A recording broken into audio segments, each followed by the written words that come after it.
This week we're starting in both Rachel's and my hometown of Lyttelton, a town where the people are independent, creative and opinionated, just like my old man.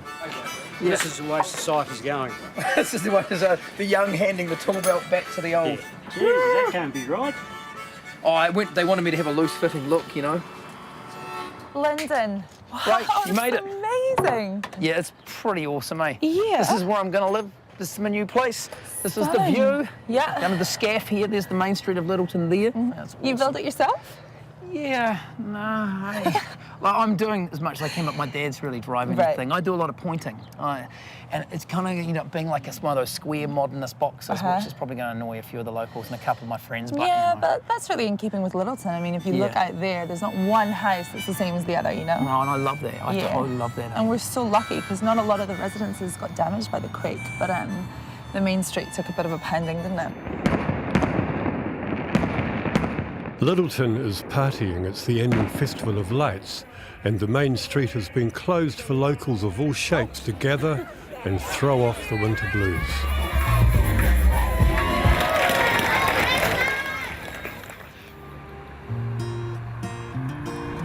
But on any other day, this main street is a sad sight, showing for all to see the scars of the earthquakes.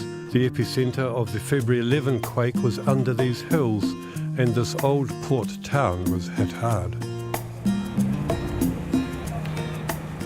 Many of the commercial buildings on the main street are classified as having unsupported masonry, and these have now nearly all been demolished. But what shall replace them is not obvious, and there is a growing frustration that there is little new building planned for Lyttelton's main street. There's all sorts of things that you can do to try and aid the recovery, but in a place like this, really the key to recovery is to get buildings being built so that the town can recover psychologically, physically, economically. It's all tied to the buildings. I'm Chris Herbert. I've lived in Lyttelton for 16 years, and my husband and I have a company here called Kingswood Skis. Used to be just below us in the basement of this building, and we used to live here. It was damaged in September 4th, so we never slept in it after that night, after we were ejected into the car park in our underwear. And then in February, it was damaged beyond repair, so... It was demolished. It was demolished, yeah. My name's Bruce Russell. My family's lived here since 1994, and I've been a Lyttelton person ever since. This was the Empire, and the fish and chip shop, and the chemist. All gone. All gone. Nearly 3 years later, nothing's returned. No, Lyttelton was earmarked for a speedy recovery. So Lyttelton Master Plan was released in June 2012, but pretty much nothing's been done to activate it. And that's because a lot of the things that it requires contradict the existing laws. We started a petition and we got 500 signatures, and we presented it to the council to say that we wanted the town centre guidelines updated immediately. And the council have said that they'll look at those regulations in 2015. So game over, everybody's waiting for 2015. This is a temporary building, isn't it? Yep, when it comes time to rebuild this, if the town centre guidelines aren't updated, it could be problematic because each use requires a certain number of car parks, and on a small site like this, it's hard to imagine if you had 4 car parks that there'd be any room left for a building.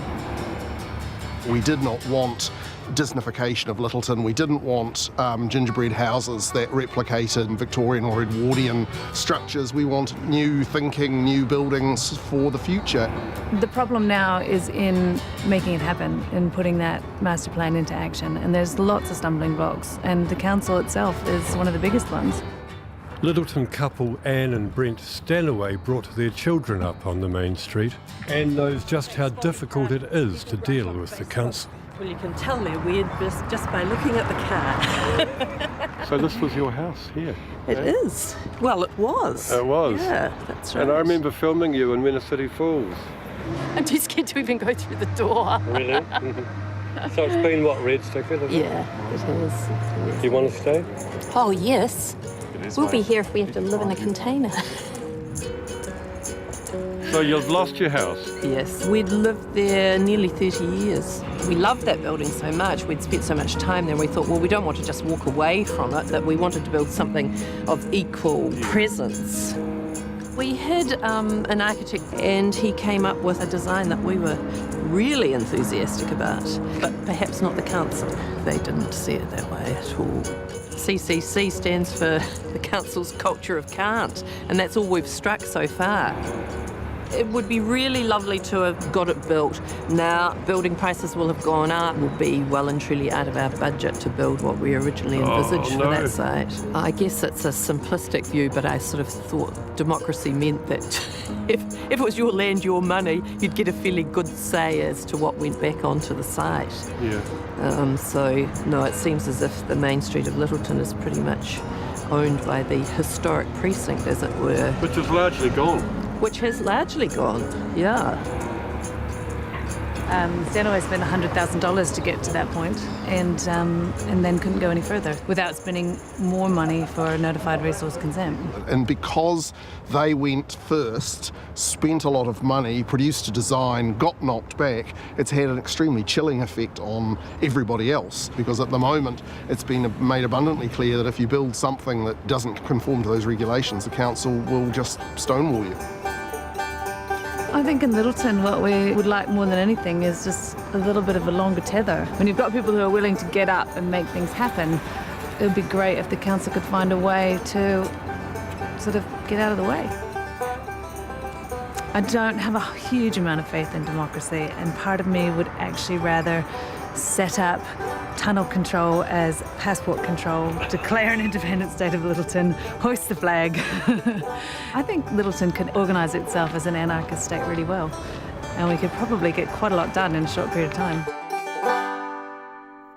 One business that's managed to rebuild on the main street is the legendary Lyttelton Coffee Company. It closed abruptly on February the 22nd, 2011. Everyone likes to say they do a lot of coffee and exaggerate a little bit, but we would do 800 in a day, 800 coffees. You were doing that before the earthquake? Yeah, in a weekend, yeah.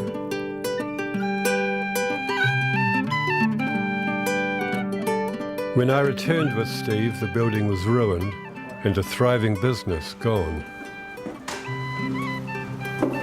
No one got injured here? No, everyone got out. Yeah.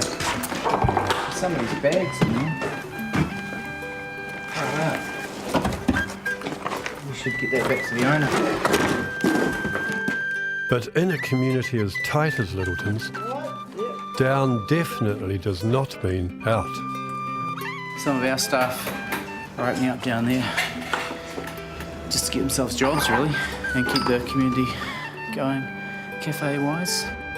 Kind of like a mother spaceship with like a little wee spaceship that's been sent out. A satellite that's orbits around. And you're using the coffee around. company equipment? We Yeah, are. all of it is They gave us all the machines and equipment. And will this place close down? This will close down. We'll all go back up there and be one big coffee company family Happy again.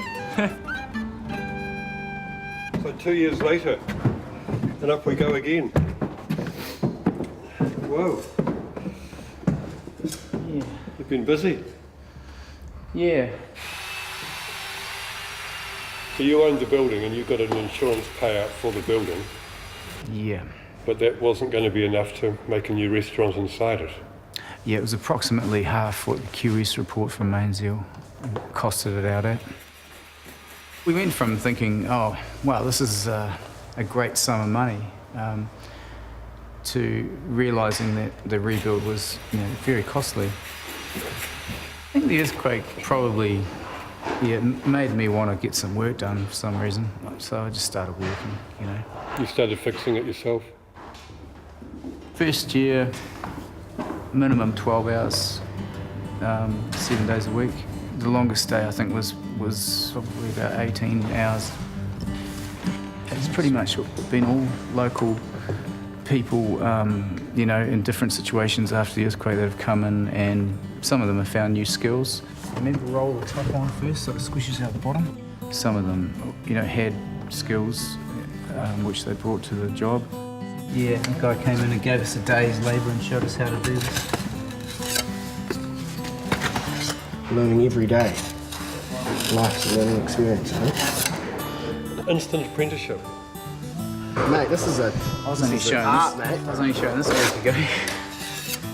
Stonemason. What's your skill? I'm a registered electrician.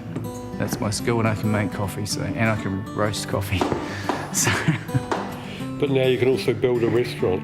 I think all of us, you know what it's like. All of us pick up a welder and pick up a hammer, a nail gun. We've all got it, and I like to use that sort of feeling. I hope more people can actually be less afraid and get on with their building without feeling that somebody's going to come along and tell them they can't do it. I've just been trying to level this up, this extract tank. And that makes me feel good because that's something that's done.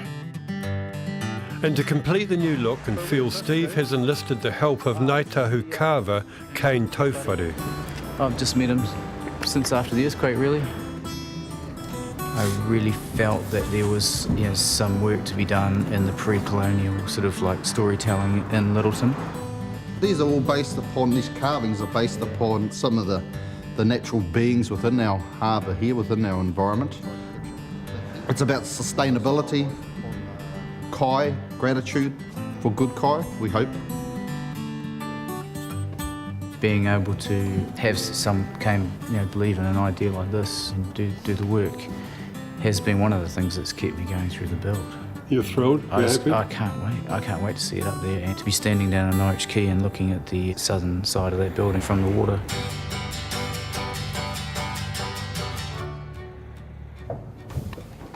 Yeah, when I finish this building, I'm planning to get back onto fixing this up, believe it or not. And go for a ride.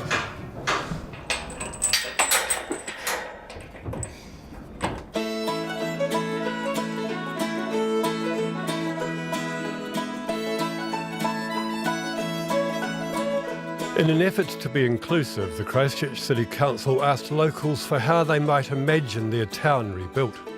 What changes would they like to see included in the Lyttelton Master Plan? Among requests were access to be regained to the wharves, for trucks to be taken off the waterfront road, and for inclusion of a public space in the main street. Well, the public space the CCC has come to the party with, buying an empty commercial site on the main street and developing a place to meet and greet. But like democracy, this has not been as simple a project as one might expect. The development is meeting with divided opinions. $70,000 that they're spending on this for the community. They could have just put down some grass and some seats that would be just as easily used, and use that money in something more effective that's used more widely, such as the recreational centre, which is used by a lot of community groups, or the swimming pool that needs to be done. There's a lot of things that need to be done. They're much more urgent than pieces of art. It's not exactly what people wanted. It wasn't what we wanted. 98% of people I spoke to wanted plain lawn with deciduous trees, a garden and a water feature. It was very clear, and an outdoor area at the top for musicians and bands to come and go, like Speaker's Corner in Hyde Park. Council secured for us some funds from a pot of money that was only for art projects, and so that's why we have these and not public toilets in Lyttelton. I think I really like this. It feels like it's finishing off a bit, eh? It's a great space, and part of the reason it's great is because it's funky. There's a bit of criticism of them, eh? Of the art pieces? Well, I don't hear a whole lot about them in reality. I haven't heard a lot of feedback. So how much democracy has there really been in the building of this? I see over there it says have your say. It's 99% fait accompli. It is. But they seem to be celebrating the idea about a community having their say. They've done a lot of what is considered to be the right thing. I think that from my point of view, though, I think that we could have it turned over to our own community even more, to us to lead and guide this process, and council works almost as a subsidiary to us versus the other way around. You've got some pretty nationally notable artists That's right, we living do. within One 100 right across metres. the street. Did they show any interest? Not that I know of. Not that I know of. I don't know if Mark White did. As a sculptor, I thought a piece from his would have been really nice in here. These are not known artists. No, for the most part, these are people who do other jobs. What do you reckon? Looks pretty good. I love the big armchairs. Do you? Yeah, they're really cool. I think generally it's really nice. Some parts of it isn't my cup of tea, but that's fine.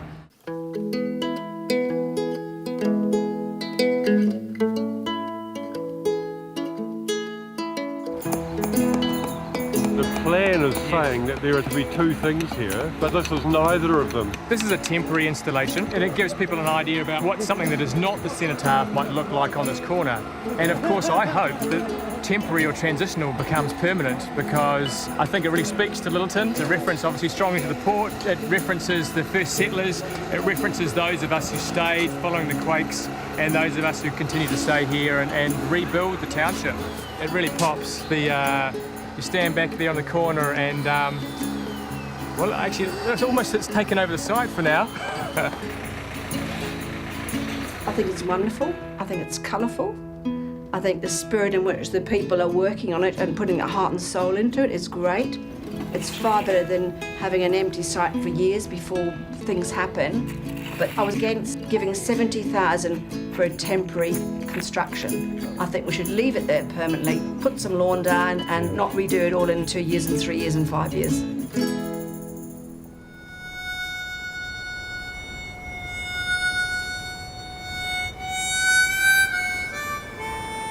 This is the old Sumner Road that originally linked Lyttelton with Sumner, our sister village, and it got really badly damaged in the quake, completely reclaimed by the hill, and the word is that it may not open again, which would just be so sad.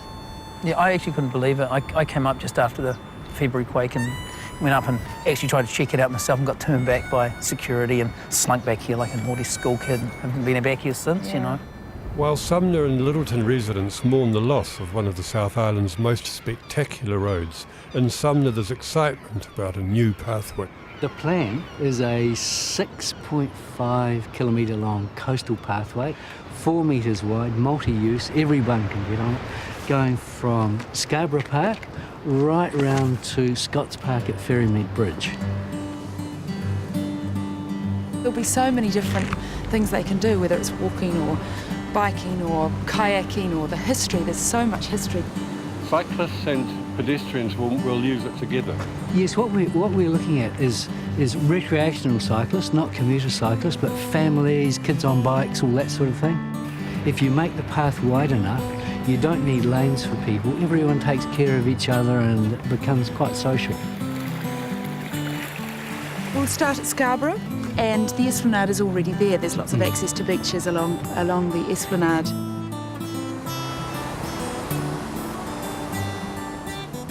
Then it goes left past the front of Sumner Village, and of course Sumner Village is getting a makeover, so one of the things that's really exciting about this is village life. We can bring people to that.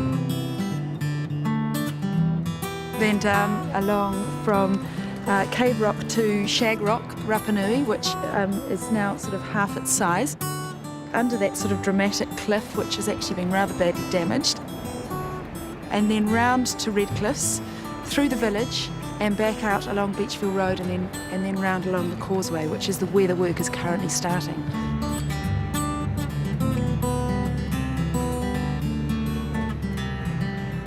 We'll be putting rock pools and adding habitat and amenity where there wasn't, so that people actually can have access to go down and look at rock pools, and bringing those things back into the water's edge. And the wildlife is just spectacular.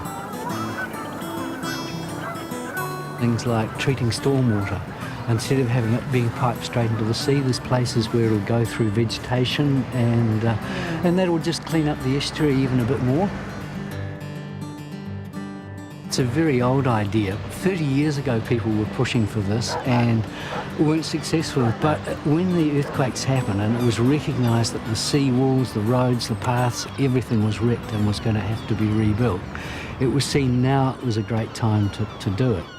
We've got some of the dosh. The total cost of the pathway, just the estimates on the concept plan are around 17 mil, and the council have announced 9.9.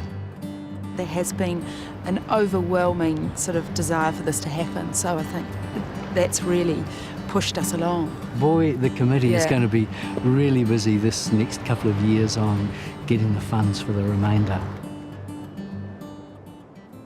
Encouraging better ways of getting about our city is crucial to its long-term health.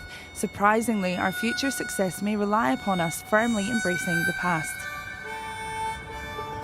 Christchurch has always suited cycling, and until 50 years ago this was the mode of transport for most of our people. Cyclists of all ages from 8 to 80 ride to play or work each day. There are thousands of them. This is a city of cyclists. But how times have changed. Today the motor car is the undisputed king of the road, and the cyclist has been relegated to the margins. My name's Simon Kingham. I'm a professor of geography at the University of Canterbury, and I teach and research on issues around sustainability, specifically transportation. New Zealand and Australia are amongst the lowest cycling rates in the world, and just before the earthquake we got some money to look at the barriers to cycling, and we did all the research in Christchurch, and we particularly focused on people who didn't cycle but expressed some interest in cycling. All the survey work was done in 2009 mainly. And hey presto. And hey presto, now it's exactly what people are saying, look, how should we redesign the city to incorporate some of this stuff? So it's kind of a piece of research that's actually making a difference, which is great to do. What did you find? What we found in this research is very clearly that the biggest barrier to people cycling is they don't feel safe. I mean, that was easily the most significant finding. More people are driving and less people are cycling. And the counter to that is, of course, the more cars on the road, the more people feel unsafe. So it's a vicious circle, really, unless you intervene and do something about it. People wanted a separation from traffic, so they wanted their own cycleway away from traffic. City Council have produced a plan for transport for 2012 to 2042, and that gives a lot of information about what the long-term plan for the broader city is. And in there's talk about lots of cycleways and separated cycleways to the tune of about $70 million, and it's just been approved. So in the next 5 years we'll have cycleways being built all around the city, mostly coming into the central city, but some linking other key destinations. So this is really significant, isn't it? It's really exciting. This is the sort of thing we're going to start seeing in Christchurch a bit more often. We've got a bit of physical separation here and a white line that separates the cars parked here and the cyclists coming down here. So as a cyclist, you're cycling along, you have your physical separation, and then you have the parked car, and then the traffic. So you've got two layers, so you feel very safe. What we now know from evidence all around the world is that you build a good bit of infrastructure and you get more people cycling. So the mantra from all around the world now is build it and they will come, and it's being shown to be very true. So you build a small bit of infrastructure, you get more people cycling. You put more infrastructure in, you get more cycling again. So this cycleway here is brand new. It's only been open a couple of weeks. And so still people are working out how to use it. People are actually cycling on the road down there, not understanding. It's brand new. People don't really know how to use it. I mean, this point here, it intentionally goes around the back of the bus stop so that we don't have conflicts between people getting on the buses. The interesting to see if the cyclist goes around the back, and they haven't. You can see here a good example. And I think in time people will learn how to use it. And now obviously she's coming along, she's behind the traffic. So someone here is riding the footpath rather than on the cycleway. Education's required, Simon. Or over time people will learn as well. And people here on the middle of the road. Yeah.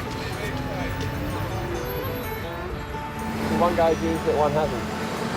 And this other guy here has gone behind the bus stop. So this guy's come through the bus stop, and there's a guy coming who's gone round it.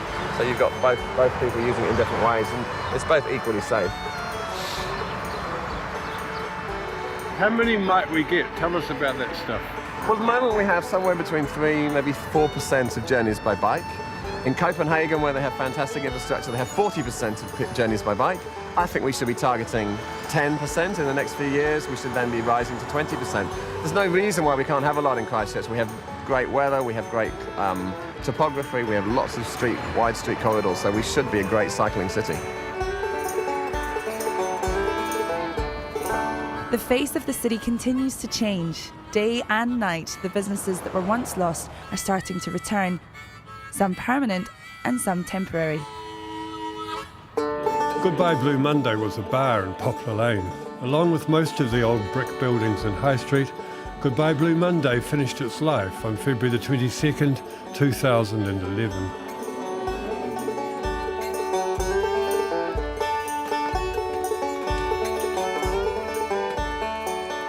So your family lost a bar? Yeah, we lost a bar and we lost our capital because it was all locked up in Goodbye Blue Monday.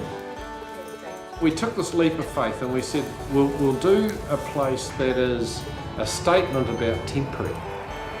We're calling it Smash Palace. Oh, Smash Palace. Yeah, that's something different. Goodbye Blue Monday's all about the music. We're about something else. We're not sure what it is yet, but we'll see. Entrance, and if you look, so you walk in, and here's the bus. We bought this old second-hand bus, school bus, and we converted it into a state-of-the-art bar. This is Rosie's caravan, which is going to live against this massive white wall here. I'm selling like just little cakes and sandwiches and coffee and tea and here if you're cold. sort of like high tea. So the outside is a scaffold, and that's a statement about Christchurch right now as well. The options are limitless, aren't they? Shoot from the hip, work in progress the whole way through, and what's come together is pretty cool, I think. Rented it, it's on a year lease at the moment. If he doesn't build on it, we'll stay here. That's our city at the moment, you know, it's got to be flexible and we've got to be prepared to go with the flow. No, I like to think you can kick things off with a bit of spirit. People will love it.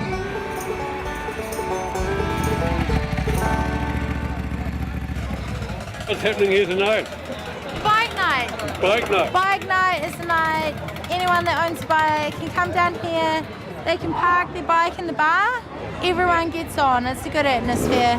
The ginger and the ninja. It's democratic. It doesn't matter if you're an engineer or you're the guy who digs the holes to put the piles in. They all sit around beside each other and tell lies over beer, you know? Was it the Indian company? Weren't they started by a Scotsman, a couple of Scotsmen? It doesn't matter what sort of bike you've got, and they all converge here and just have a good time for 2 hours, eat a burger, and then go home. It's a good chance to write off all my motorbike expenses as work. Are we different as a people now? Yep. Absolutely. That's so. I think there's been a breakdown of those sort of lines between various groups are more blurred than they used to be. It broke down the socio-economic playing field because everyone had a similar experience that we'd all shared together and gone through together. My latest theory is that no one asks what school you went to anymore, everyone asks what your earthquake story is. Shiver me timbers. It's not a $1 million bar fit out. It's a scruffy old bus and some scaffold on the side of the road, and what's important is what's inside it. The people that are here make a space. People warming their hands around the 44-gallon drums is entirely appropriate, really, isn't it? It is, and you do away with all pretensions, and you end up with a democratic space that's free for anyone to enjoy.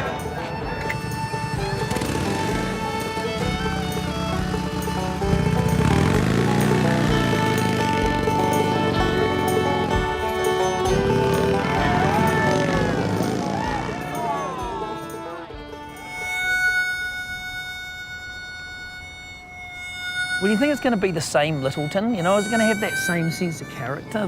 The kind of the quirky mashup of the arty bohemes with the wharfies, with the corporates, with the kind of boy racers and the elderly, all mashed together? Yeah, I reckon. I mean, I've been here 5 years and the place has changed massively, but the people haven't. Yeah. You know, not many have left, and we're all here. I mean, you're here. This is your contribution to it, you know? Yeah, that is, and it's not like anything else on the street. If I had my way, that would be a rule. Like, no house or building would be allowed to be like the one it's next to or even inside of. Yeah. Well, let's just hope the rules and regulations allow for that kind of tradition of freehand to continue, you know? Yeah. Thanks, New Zealand On Air.